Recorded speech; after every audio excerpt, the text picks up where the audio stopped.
नमस्कार मेरे प्यारे बच्चों। आज की वीडियो से पहले मैं आपको एक बात कहना चाहता हूँ। जो आपको करेगी हूबहू पेपर आएगा ये 2025 के ऊपर लिखा हुआ, ये बिल्कुल गलत बात है। वो लोग आपको यूट्यूबर आपको फेल करना चाहते हैं।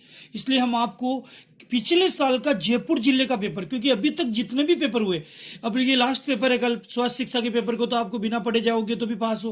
तो इसमें मैंने देखा है कि पांचों विषय के पेपर में जयपुर जिले के प्रश्न सबसे ज्यादा है। तो हम पिछले साल के जयपुर जिले के पेपर को बताने जा रहे हैं, सामाजिक विज्ञान के। वीडियो को लाइक करें, शेयर करें, अच्छा लगे तो। देखिए पहला प्रश्न, 1789 की क्रांति के समय फ्रांस का सम्राट कौन था? इसका आंसर है लुई 16वां। इसमें सही राइट है। दूसरा प्रश्न, भारत के दक्षिण दिशा में कौन सा महासागर है? भारत के दक्षिण दिशा में हिंद महासागर है, तो इसका बस सही है, हिंद महासागर। तीसरा प्रश्न, निम्नलिखित में से कौन सा एक जनसंख्या वृद्धि का परिणाम दर्शाता है? तो इसमें ए सही है, एक क्षेत्र की कुल जनसंख्या। अगला प्रश्न, लोकतांत्रिक शासन व्यवस्था दूसरों से बेहतर है?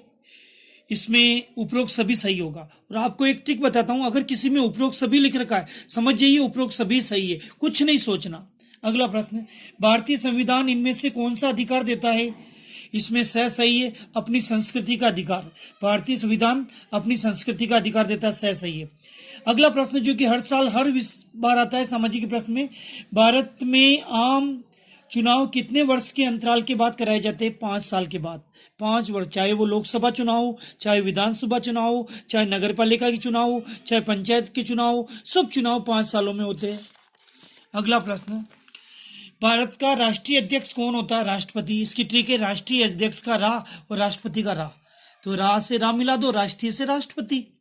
अगला प्रश्न, वर्साई की संधि की गई, इसका आंसर है 28 जून 1919। अगला प्रश्न, भारत में सर्वाधिक साक्षरता वाला राज्य कौन सा है? केरल। तो केरल में सब बहुत ज्यादा साक्षर लोग हैं, तो ये पक्का प्रश्न है। अगला प्रश्न, भारत में सर्वाधिक छिपी अथवा प्रचंड बेरोजगारी पाई जाती है? कृषि के क्षेत्र में।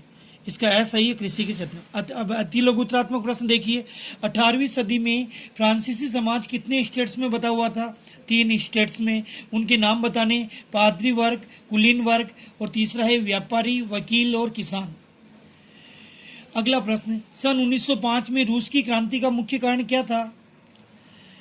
उसका आंसर आपको बड़े प्रश्नों में होना चाहिए, छोटे में इसका आंसर आपको देखना है। अगला प्रश्न, द्वितीय विश्व युद्ध में मुख्य मित्र राष्ट्र कौन था? रूस। अभी भी हमारा मित्र राष्ट्र है, अभी पाकिस्तान से तनातन चल रही, रूस का पूरा समर्थन हमें, तो हमारा मित्र राष्ट्र कौन है? रूस। अगला, वन विनाश किसे कहते हैं? वनों के लुप्त होने को वन विनाश कहा जाता है। फिर से बोल देता हूं, वनों के लुप्त होने को वन विनाश कहा जाता है। अगला प्रश्न, फ्रांस में महिलाओं को मताधिकार का अधिकार कब मिला? 21 अप्रैल 1944 को। फ्रांस में महिलाओं को मताधिकार का अधिकार 21 अप्रैल 1944 को मिला। अगला प्रश्न, नर्मदा नदी का उद्गम कहां से है? इसका आंसर है अमरकंटक। अगला प्रश्न, भारत में मानसून का आगमन कब होता है? जून महीने में होता है, बिल्कुल पक्का है।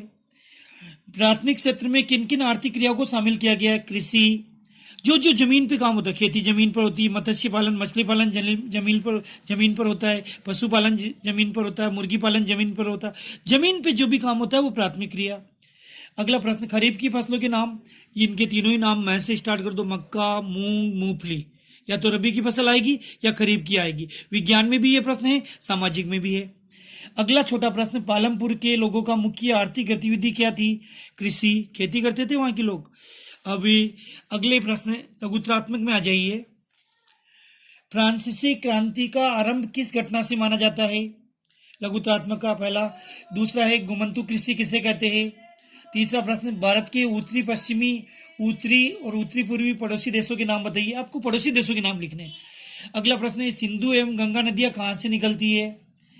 अगला प्रश्न है, भारत में निर्धनता रेखा का आकलन कैसे किया जाता है? अगला प्रश्न है, जनसंख्या वृद्धि के महत्वपूर्ण घटकों की व्याख्या कीजिए। अब थोड़े बड़े प्रश्न, वाइमर गणराज्य के सामने क्या समस्याएं थी? अगला प्रश्न है, मासाई समुदाय के चारागाह उससे क्यों छीन गए और कारण बताइए। अगला प्रश्न, भारत के उत्तरी मैदान का वर्णन कीजिए। अगला प्रश्न, भारत में होने वाली मानसूनी वर्षा एवं उसकी विशेषताएं बताइए। अगला प्रश्न लोकतांत्रिक राजनीति का है, लोकतंत्र से क्या अभिप्राय है? मैं इसकी परिभाषा ही बोल देता हूँ, जनता का शासन जनता के लिए, जनता के द्वारा। ये अब्राहम लिंकन ने परिभाषा दी। किसी प्रश्न में नहीं भी पूछे तो ये आंसर लिख के आ जाना है। परिभाषित करनी है। तो लोकतंत्र की परिभाषा मैंने आंसर भी बोल दिया।